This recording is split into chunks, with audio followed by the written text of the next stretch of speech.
मागील 48 तासांपासून पालघर जिल्ह्यात मुसळधार पाऊस आहे। पालघर जिल्ह्यात ठिकठिकाणी रस्त्यांवर पाणी साचलेलं आहे, वाहतूक खोळंबलेली आहे। सूर्या प्रकल्पाचे धामणी धरण पूर्ण क्षमतेनं भरलेलं आहे। सध्या धामणी धरणातून 32,000 क्युसेक पाण्याचा विसर्ग आहे।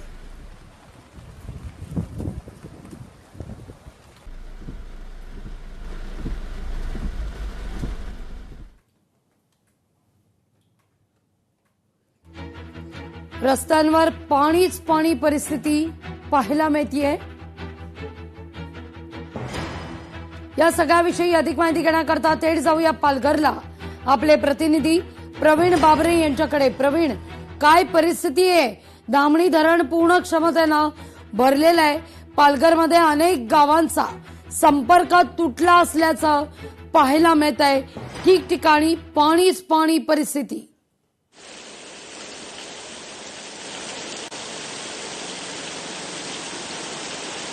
नक्कीच लागवी मागील 48 तासांपासून पालघर जिल्ह्यामध्ये मुसळधार पाऊस पडत आहे आणि याचाच परिणाम हा पालघरमधील जनजीवनावर झालेला पाहायला मिळतो आहे। एकूणच पाहायला गेलं तर पालघर जिल्ह्यातील जे नदी नाले आहेत हे पूर्ण क्षमतेने वाहू लागले आहेत आणि त्याचमुळे पालघर जिल्ह्यामधील काही जे सकल भाग आहेत या भागांमध्ये पाणी साचायला सुरुवात झालेली आहे। एकूणच पाहायला गेलं तर पालघर जिल्ह्यातील पालघर बोईसर हा जो सरावली रस्ता आहे या रस्त्यावर सुद्धा मोठ्या प्रमाणात पाणी साचलेलं आहे। त्याचप्रमाणे डहाणू आणि तलासरी या दोन्ही तालुक्यामध्ये मुसळधार पाऊस पडत आहे।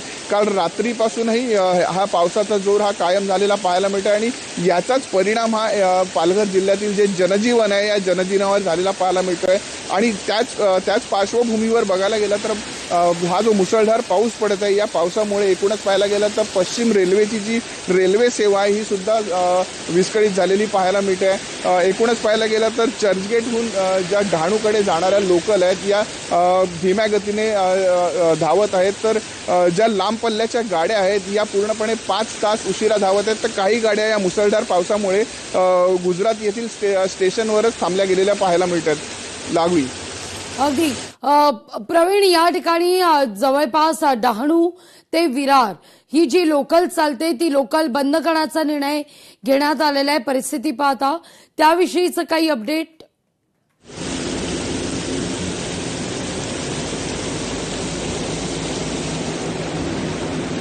नक्कीच लागली आता जी माहिती समोर येते एकूणच पाहायला गेलं तर हा जो मुसळधार पाऊस पडत आहे आणि या पावसामुळे जे रेल्वे ट्रॅक आहेत या ट्रॅकवर पाणी यायला लागलेलं आहे।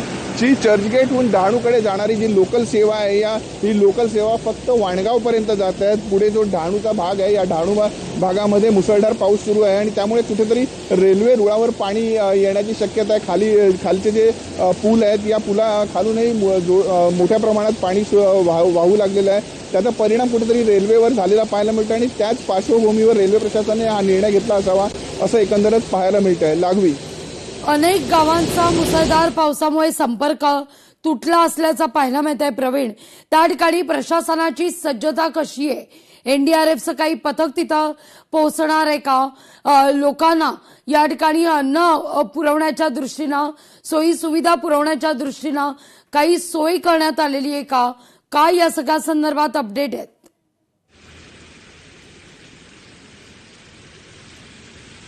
नक्कीच लागवी काल रात्रीपासून पालघर जिल्ह्यामध्ये हा जो पाऊस पडत आहे याचाच परिणाम पालघर जिल्ह्यातील सकल भागांमध्ये झालेला पाहायला मिळतोय। पालघर जिल्ह्यातील कासा येथील जो गाव आहे या गावामध्ये एका परिवाराच्या घरामध्ये पाणी सुद्धा गेलेलं। तेथील जे स्थानिक नागरिक आहेत या नागरिकांनी वेळेचं महत्त्व बघितलं आणि त्यानंतर त्यांना प्रसंगावधान बघून तेथील जे नागरिक आहेत त्यांना घराबाहेर काढलेले आहेत आणि ते त्यांना सुखरूप स्थळी हलवण्यात आलेलं आहे। एकूणच पाहायला गेलं तर एनडीआरएफची टीम ही ज्या ठिकाणी अतिसंवेदनशील मुद्दा लक्षात घेतोय प्रवीण। तुर्तास धन्यवाद तुम्ही दिलेल्या एकूणच सविस्तर माहिती करता।